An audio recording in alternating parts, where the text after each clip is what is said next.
Selamat pagi, perkenalkan nama saya Eva Ayu NIM dari 19,201. Pada kesempatan kali ini saya akan mempresentasikan video mata kuliah perancangan angkutan umum. Perencanaan. Menurut Paul Davidoff, perencanaan adalah sebuah proses untuk menetapkan tindakan yang tepat di masa depan melalui pilihan-pilihan yang sistematik. Perancangan, yaitu usulan pokok yang mengubah sesuatu yang sudah ada menjadi sesuatu yang lebih baik melalui 3 proses: mengidentifikasi masalah-masalah, mengidentifikasi metode untuk pemecahan masalah, dan pelaksanaan pemecahan masalah. Angkutan massal.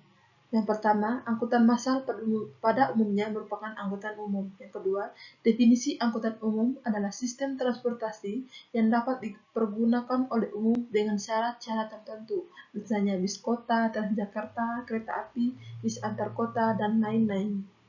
Angkutan umum berdasarkan sifat operasinya dapat dibagi menjadi 2 jenis. Yang pertama, demand fixed, yaitu angkutan umum yang harus beroperasi pada waktu tertentu yang telah ditentukan, ada atau tidaknya penumpang, contoh Transjakarta. Yang kedua, demand responsive, yaitu angkutan umum yang beroperasi sesuai dengan demand yang ada, contoh angkutan kota, bis kota. Yang ketiga, paratransit, yaitu angkutan umum yang tidak punya jadwal dan rute yang pasti, misalnya taksi, ojek, atau ojek online. Angkutan umum. Yang pertama, kota berkembang apabila suatu wilayah berkembang pesat penduduknya maupun industrinya dan lain-lain. Yang kedua, angkutan umum merupakan suatu kebutuhan untuk dapat menghidupkan kota tersebut. Aspek perencanaan sarana angkutan umum. Yang pertama, aspek fisik, yaitu perencanaan prasarana jalan, terminal, halte, dan lain-lain. Yang kedua, aspek manajerial atau operasional, yaitu organisasi, kapasitas jadwal, dan lain-lain. Penduduk kota dibagi 2 kelompok. Yang pertama, kelompok Swiss, yaitu kelompok masyarakat yang punya pilihan untuk melakukan pergerakan dalam memenuhi kebutuhan dan umumnya punya kendaraan pribadi. Yang kedua, kelompok kaptif, yaitu kelompok masyarakat yang hanya punya satu pilihan dan mobilisasi. 3 langkah strategis penanggulangan transportasi kota. Yang pertama, pengembangan pelayanan umum angkutan umum massal. Yang kedua, pembatasan lalu lintas. Yang ketiga, peningkatan kapasitas jaringan jalan.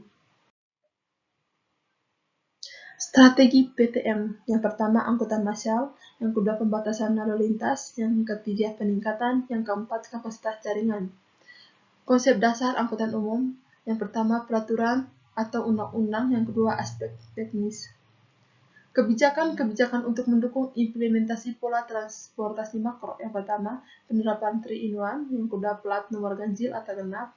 Yang ketiga, pembatasan kepemilikan kendaraan pribadi. Yang keempat, electronic road pricing atau IRP. Yang kelima, fasilitas hanya untuk pejalan kaki atau pedestrian only.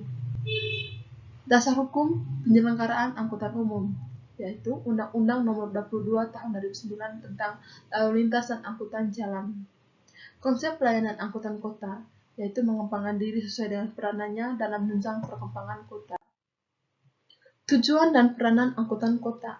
Tujuan utama keberadaan angkutan kota adalah menyelenggarakan pelayanan angkutan yang baik atau aman, cepat, murah, dan nyaman, dan layak bagi masyarakat. Karena sifatnya yang massal, keberadaan angkutan kota selain mengandung arti pengurangan volume lalu lintas kendaraan pribadi, juga lebih murah karena biaya angkut dapat dibebankan kepada banyak penumpang. Karena sifat massal itu juga, maka diperlukan adanya kesamaan di antara para penumpang berkenaan dengan asal dan tujuan. Itu menurut Barpani. Sebagai angkutan umum, pelayanan angkutan kota dalam mengangkut penumpang dibagi dalam 3 aktivitas operasional menurut Wells, yaitu kolektor, line haul, distribusi. Faktor yang mempengaruhi kualitas operasi angkutan umum. Yang pertama, load factor. Yang kedua, waktu tempuh rute. Yang ketiga, frekuensi pelayanan. Yang keempat, jumlah armada. Konsep dasar kinerja angkutan umum. Yang pertama, efektivitas. Yang kedua, efisiensi. Prinsip angkutan umum, yaitu kuantitas, kualitas, harga, biaya. Produksi angkutan umum. Yang pertama, jasa, pengantaran orang dan barang. Jasa tidak bisa disimpan, tidak terpakai, langsung hilang. Kombinasi efektif dan efisiensi perlu survei yang baik.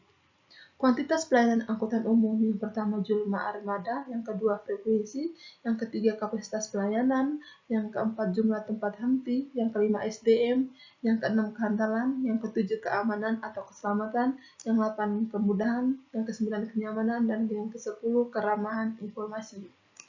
Menuju sustainable mobility atau mobilitas yang berkelanjutan, yang pertama, meningkatkan peranan angkutan umum, yang kedua, membatasi penggunaan kendaraan tidak bermotor, yang ketiga, mendorong penggunaan kendaraan tidak bermotor, yang keempat, penggunaan kendaraan bermotor dan BBM ramah lingkungan, meningkatkan disiplin pengemudi dan konsistensi pengawas serta pengawasan hukum. Pelayanan angkutan umum yang pertama di Indonesia, pelayanan AU dapat dibedakan menjadi dalam 3 kategori utama, yaitu yang pertama angkutan antar kota, yang kedua angkutan perkotaan, yang ketiga angkutan pedesaan. Yang kedua, angkutan antar kota terbagi dua, yaitu yang pertama antar kota antar provinsi, yakni angkutan antar kota yang melampaui batas administrasi provinsi. Yang kedua, antar kota dalam provinsi, yakni pelayanan jasa angkutan antar kota dalam satu wilayah administrasi provinsi. Trayek pelayanan. Trayek adalah lintasan kendaraan umum untuk pelayanan jasa angkutan orang dengan mobil bus yang mempunyai asal dan tujuan tetap maupun tidak terjadwal. Yang kedua, jaringan trayek adalah kumpulan trayek yang menjadi satu kesatuan jaring pelayanan angkutan umum. Berdasarkan Peraturan Pemerintah Nomor 41 Tahun 1993 tentang angkutan jalan, trayek pelayanan jasa angkutan umum dibagi dalam 4 kelompok, yaitu yang pertama, trayek antar kota antar provinsi, yang kedua, trayek antar kota dalam provinsi, yang ketiga, trayek kota, yaitu trayek umum, trayek cabang, trayek ramping, trayek langsung, yang keempat, trayek pedesaan. Lintasan pelayanan, yaitu suatu trayek dapat memiliki lebih dari satu kemungkinan lintasan tergantung pada jaringan prasarana atau jalan yang menghubungkan asal dan tujuan trayek tersebut. Tujuan pengelolaan sistem transportasi adalah mempertemukan keinginan pengguna jasa dengan sedia moda angkutan dengan segala atribut pelayanannya. Efektif mengandung pengertian kapasitas mencukupi, terpadu, tertib, tepat, dan teratur, cepat dan lancar, aman dan nyaman. Efisien mengandung arti biaya terjangkau, beban pabrik rendah, kemanfaatan tinggi. Penataan ruang berdasarkan sistem terdiri atas sistem wilayah, yaitu sistem kewilayahan dan sistem internasi perkotaan atau sistem perkotaan. Pengembangan hierarki fungsional atau bersifat horizontal dimaksudkan untuk mengupayakan pengembangan ruang yang terdesentralisasi pada sumber daya alam setempat dan terciptanya keseimbangan pertumbuhan yang proporsional atau balanced growth. Hierarki fungsional wilayah yang bersifat horizontal tersebut diwujudkan dalam 3 hierarki pusat pelayanan. Yang pertama, pusat pelayanan primer, yang kedua, pusat pelayanan sekunder, yang ketiga, pusat pelayanan tersier. Sistem kewilayahan, struktur ruang, pola ruang, wilayah, sistem wilayah, wilayah homogen. Sistem internal perkotaan adalah struktur ruang dan pola ruang yang punya jangkauan pelayanan pada tingkat internal perkotaan. Standar pelayanan minimal yang disingkat SPM adalah ketentuan tentang jenis dan mutu pelayanan dasar yang merupakan urusan wajib daerah yang berhak diperoleh setiap warga secara minimal. Flow atau pergerakan dalam sistem kewilayahan. Yang pertama, dalam sistem kewilayahan, pergerakan atau flow bukan hanya manusia saja, tetapi juga barang dan jasa. Yang kedua, secara spatial, bagian dalam memadahi pergerakan dalam suatu wilayah disebut infrastruktur. Yang ketiga, secara skematis dapat dilihat bahwa pergerakan antar wilayah dan dalam wilayah. Transportasi sendiri dibagi 3, yaitu transportasi darat, laut, dan udara. Unsur-unsur dasar transportasi ada 5 unsur pokok transportasi, yaitu yang pertama manusia yang membutuhkan transportasi, yang kedua barang yang diperlukan manusia, yang ketiga kendaraan sebagai sarana transportasi, yang keempat jalan sebagai prasarana transportasi, yang kelima organisasi sebagai pengelola transportasi. Masalah lingkungan. Yang pertama polusi, yang kedua konsumsi energi, yang ketiga lahan dan estetika. Angkutan jalan. Angkutan adalah pemindahan orang dan atau barang dari satu tempat ke tempat lain dengan menggunakan kendaraan. Terminal. Menurut Edward Morlock, Terminal merupakan titik di mana penumpang dan barang masuk dan keluar dari sistem, serta merupakan komponen penting dari sistem transportasi. Masalah sosial yang pertama kemacetan, yang kedua kesenjangan sosial, yang ketiga kecelakaan lalu lintas, yaitu faktor manusia, yang kedua faktor kendaraan. Keempat, masalah politik. Yang kelima, masalah fasilitas dan pelayanan, yaitu kurangnya fasilitas transportasi, rendahnya kualitas transportasi. Beberapa faktor penyebab kerusakan. Yang pertama, peningkatan beban. Yang kedua, air yang berasal dari air hujan dan naiknya air tanah akibat sifat kapilaritas. Yang ketiga, material konstruksi perkerasan. Yang keempat, kondisi tanah dasar yang tidak stabil.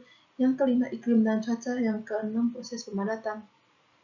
Yang terlibat dalam angkutan umum, yang pertama pemerintah sebagai regulator, yang kedua operator, yang ketiga masyarakat, yang keempat DPR. Aspek yang dipertimbangkan dalam perencanaan angkutan umum yang pertama teknis, yang kedua ekonomi, yang ketiga lingkungan, yang keempat sosial. Pemakaian kendaraan pribadi. Lalu lintas di Jakarta didominasi oleh kendaraan pribadi. Jumlah angkutan umum atau bus hanya 4%, sepeda motor 67%, mobil pribadi 23%. Menurut Polda Metro Jaya. Konsep biaya yang pertama, biaya sebagai dasar penentu tarif jasa transportasi. Yang kedua, tingkat tarif transportasi didasarkan pada biaya pelayanan. Yang ketiga, biaya modal dan biaya operasional. Yang keempat, biaya tetap dan biaya variabel. Yang kelima, biaya kendaraan. Yang keenam, biaya gabungan atau joint cost. Demikian video presentasi saya. Sekian dan terima kasih.